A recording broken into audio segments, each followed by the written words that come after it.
making a choice is empowering. Today we're going to talk about the 3 things that happen when you ditch your expectations and obligations. This is especially for you if you are somebody who has reached a certain level of mastery in your life. You're competent, you're good at what you do, and you got this way possibly because you needed to. It might have been a matter of survival for you and your family.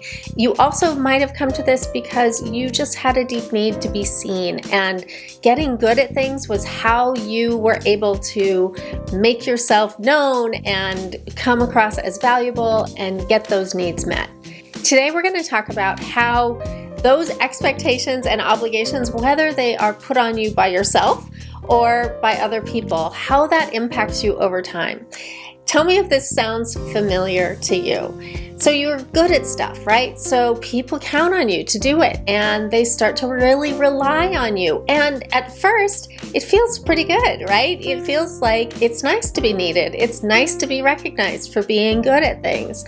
But over time, what happens is that you start to feel obligated. And instead of going to the trouble of explaining to them how to do it or saying no, which could cause controversy or conflict, it's just easier for you to do it yourself.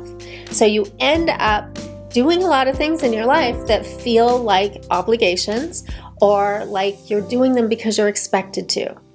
And over time, like you can probably maintain that for a while, but over time, it starts to have a diminishing effect. You start to feel like people don't actually appreciate you. You're not feeling as valuable as you did when you first started doing these things that you were expected and obligated to do. People don't appreciate it because the truth is that people can't actually appreciate what you're doing because they don't understand what that secret sauce is that you have, that ability you have to do things at this level. Your competency is out of their range, so they can't possibly appreciate you the way that you really want to be appreciated for the things that you're good at. And so over time, it starts to feel a little isolating. You start to do these things, but it feels like you're doing them kind of on your own without that community feeling, without that feeling of belonging to a group of people who appreciate what you're contributing. And so that diminishing starts happening and you start to feel isolated and you start to feel unappreciated. And then all those needs that you initially were getting met by being competent and fulfilling these expectations and obligations, they're not being met anymore. And that starts having an impact on how you feel about yourself. You start feeling a little smaller. You feel unimportant. It's this weird combination of being totally necessary to these people, but also completely unimportant, kind of unseen, unappreciated. They can't really connect with you because you're doing something that is outside of their ability and their range of understanding. And so it takes you down. It starts having this effect where you start like feeling like you're operating for other people rather than for yourself. And that pleasure that you had at the beginning when you were doing these things is diminished as well. So today I want to share with you this sort of domino effect that happens when you finally see expectations and obligations for what they are. And that's the first domino. The first domino is seeing that they really are just in your head. They aren't actual things. When you realize that obligations and expectations are just a concept in your head, you're able to then set those aside and pay attention to what is actually true. And that's the second domino, is the truth of it all.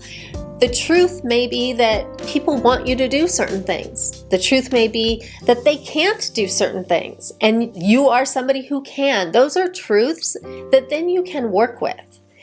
The truth may be that you want something for yourself, and that's why you're putting this expectation on yourself. The truth of it gives you better information to work with. It lets you actually see what's going on so that then you can do the next domino, which is to make a choice about what you're doing. You can choose whether or not you're going to fulfill those obligations and expectations. And when you choose, it is empowering. You get yourself out from under that diminishing experience, and you're now in charge. You have personal agency, and you're making a choice about what happens to you, what you do with yourself, what you do with your expertise and competence.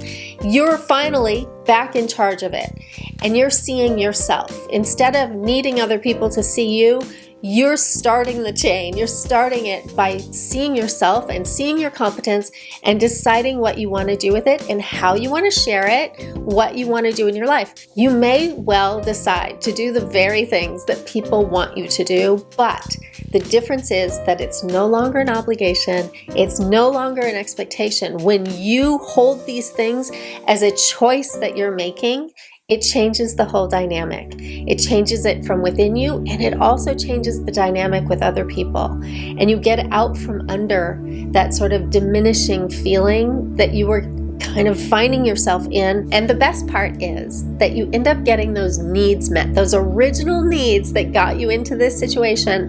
You start meeting them for yourself. You start seeing yourself and the value that you're bringing. You start seeing your competence and choosing where you're going to share it and who deserves to get some of it. You start seeing yourself, you start valuing yourself, and that changes the dynamic with everyone. It changes how it feels inside for you, and it changes how people see you because of the difference in the way that you're showing up. You're no longer taking yourself for granted, and you're no longer taken for granted because you are intentionally offering something to people, not doing it out of obligation. You're intentionally showing up, you're intentionally sharing your gifts with people from a place of generosity rather than a place of obligation. This is personal agency in action. You are no longer the victim of somebody's expectations or your own expectations. You're now in charge of your life. It makes such a difference in the way you experience your relationships and your life and yourself. The next video to watch is the one about trusting yourself. I will leave it linked here. This video goes through the 3 things you really need to know to learn to trust yourself and be self-assured. These things all build together, so definitely go watch this video on soft ambition and building self-trust. Thanks for watching. I'm Annie Kipp, and I will see you in the next video. Bye.